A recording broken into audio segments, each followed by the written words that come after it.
Անմիտ հենց հիմա այս գիշեր հոգիդ վերցնուլ են քեզանից, ում է մնալու պատրաստածդ։ Սիրելի քույրեր եւ եղբայրներ, սիրելի քրիստոնյաներ,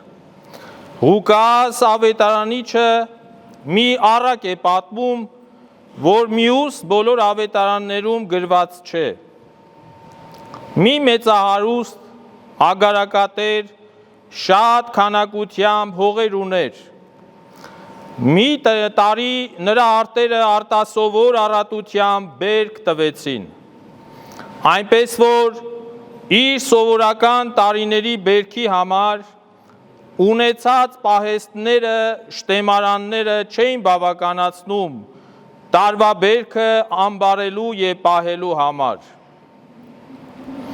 Երբ բոլորը մտածում էին, թե նա ինչ է անելու, ագարակատեր այս մարդը ասաց. ես գիտեմ անելիքս, իմ շտեմարանները փոքր են, քանդելու եմ դրանք, կառուցելու եմ մեծ տարվա ամբողջ բերքը, մեջը լցնելու եւ այլևս մտածելու ոչինչ չունեմ։ Այս ու այն կողմ չեմ ընկնի եւ այդպես լավ կլինի ինձ համար։ Ու ինքս ինձ կասեմ, երջանիկ մարդ եմ, կարող եմ այլևս չաշխատել, մինչև կյանքիս վերջը անսահման ցորեն ունեմ վայելելու համար,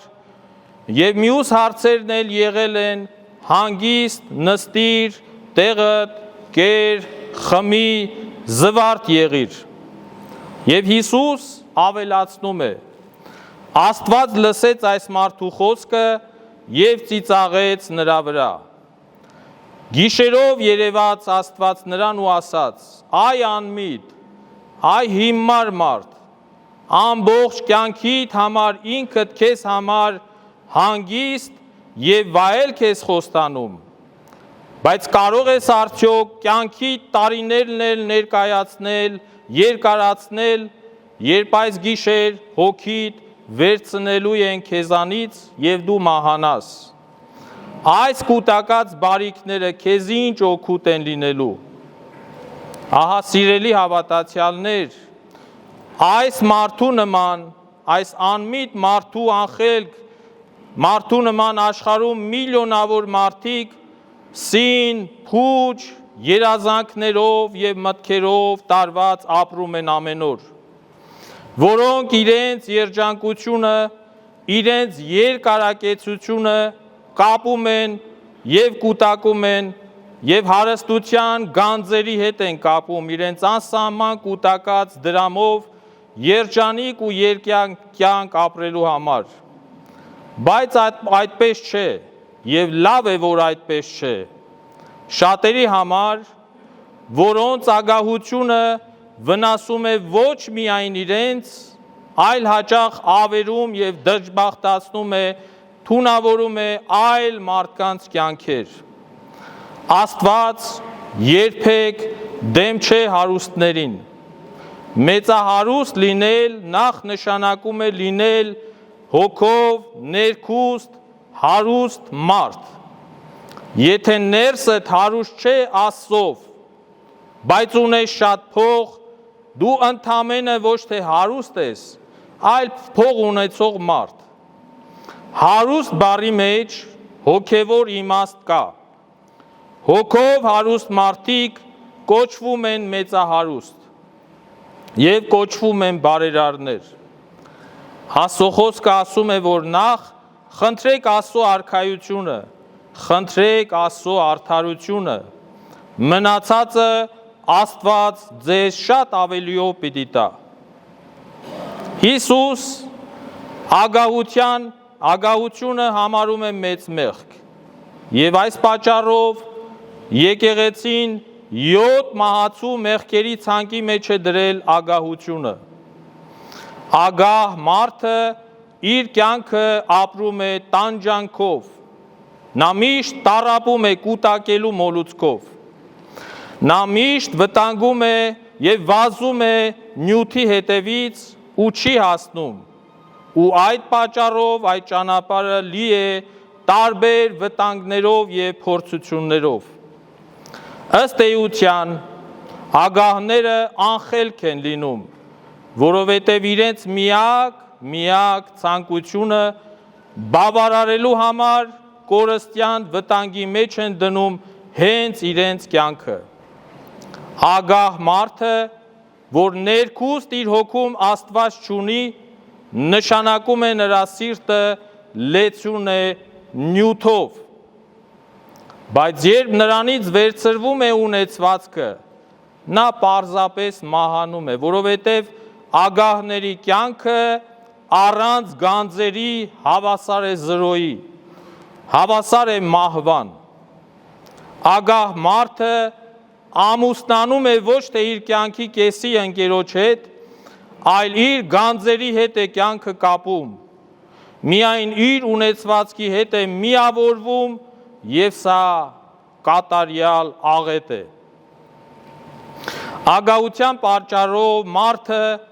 ավելիին է ձգտում և սա չունի վերջ,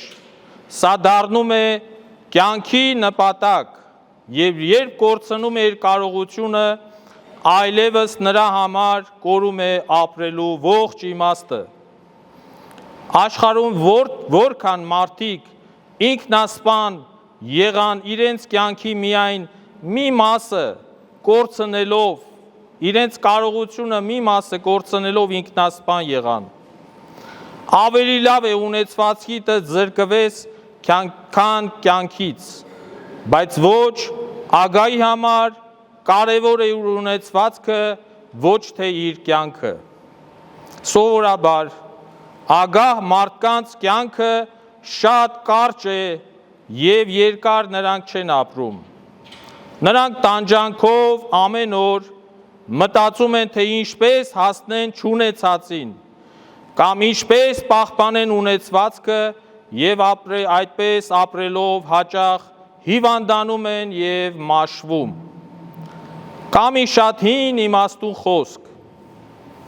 դրամ ստեղծելը, դրամ աշխատելը պահանջում է շատ մեծ աշխատանք և ջանք։ Դրամը պահելը լինում է շատ վախերով, իսկ դրամ կորցնելը անդառնալի հետևանքներ է ունենում։ Մարդը պիտի չկապվի դրամին։ Դրամին կապելով կորցնում է իր ազատությունը, կորցնում ես երջանկությունդ և ապրում ես վախերով։ Չէ որ մի օր գալու է օրը,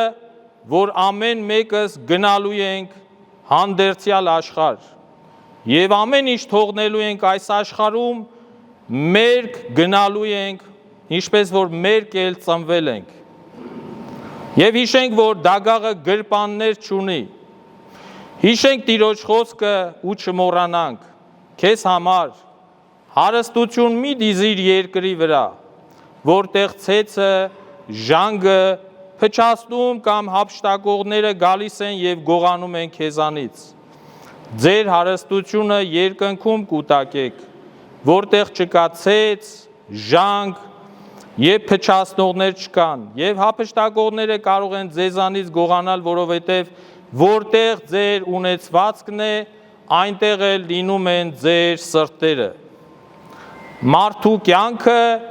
իր կուտակած հարստության մեջ չէ։ Այն երբեք ուրախություն, այն երբեք խաղաղություն չի տա մեզ։ Ընդհակառակը, այն ավելի մտահոգություն է առաջացնում մեզ համար։ Ինչքան շատ ունեցված կուտակենք, այնքան մեծ մեր հոգին պիտի մեծ աղքատություն ապրի։ Եվ Աստծուն հավատալու և վստահելու փոխարեն կսկսենք մեր ունեցվածքին կառչել և ապավինել։ Ագահ մարդը կռապաշտ մարդ է։ Նա հավատում և վստահում է ոչ թե Աստծուն, այլ հավատում է իր փողին։ Մենք մերկ ենք գալիս աշխարհ, մենք մերկ գնալու ենք աշխարհից, մայից հետո մեր կուտակածը չենք կարող տեսնել, վայելել, մեզ հետ տանել։ Չարժե ձախողել երկնքի արքայության ժառանգությունը ժամանակավոր եւ ունայն ինչքերի պատճառով։ Մի քանի տարի կյանքը փոխել հավիտենական անմահ կյանքի հետ իհարկե չարժե։ Սիրելի քույրեր եւ եղբայրներ, եթե Աստծո արքայությունը ձգտումը, Աստծո արքայության ձգտումը մեր կյանքում դառնում է առաջնային, ապա անկասկած մնացած ամեն ինչ Աստծո հոգածությամբ կլինի ի բարօրություն մեզ համար։ Այսինքն, հաղորդակցության միջոցով կատարյալ կյանք ունենալով Տիրոջ հետ նշանակում է ապրել մեր մարդկային կյանքը բարձրագույն իմաստով եւ նպատակով։ Մնացած ամեն ինչ սրա համեմատ երկրորդային, հինգերորդային է։ Եթե մեր կյանքը հոգևոր ընթացքից դուրս է գալիս, անընդհատ աճող նյութապաշտությունը դառնում է բավարարման մի անվերջ ընթացք եւ մրցավազք։ Ինչպես կարող է ագահ մարդու հոգում եւ նրա հոգու մեջ խաղաղություն, հանգստություն լինի, չէ որ նա ինչ-որ մի բանից միշտ դժգոհ է լինում եւ միշտ կարիքի մեջ է լինում եւ կարիքավոր է։ Մարդկային հոգին ոչ այսօր, մարդկային հոգին ոչ վաղը, մարդկային հոգին ոչ իր մահվան անկողնում չի կարող գոհանալ նյութական բարեկեցությամբ։ Միայն նյութականի մեջ չի եղել եւ չի կարող լինել հանգիստ եւ խաղաղություն։ Սիրելի հավատացյալներ, եկեք վստահենք մեր Տեր Հիսուս Քրիստոսին, մեր Փրկչին իր խոսքին, մեզանից ամեն մեկի համար իր հայրը Հիսուսն է եւ մեզ սիրող հայրը Հիսուսն է։ Վաղվա օրը մերը չէ։ Մենք պիտի վստահենք Աստծուն, վստահենք իր անմահ խոսքին։ Եվ վերջում եկեք աղոթենք Սուրբ Գրիգոր Նարեկացու